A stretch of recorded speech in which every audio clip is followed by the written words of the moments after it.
आटा छानने को इंग्लिश में क्या बोलते हैं? आटा छानने को इंग्लिश में बोलते हैं सिफ्ट। मैं आटा छान रहा हूँ।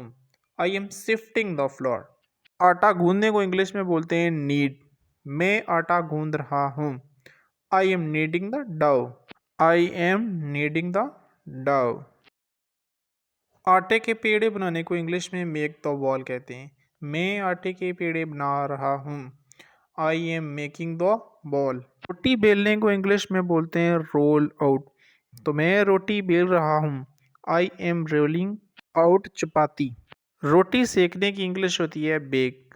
तो मैं रोटी सेक रही हूँ या बना रहा हूँ। I M baking the chapati.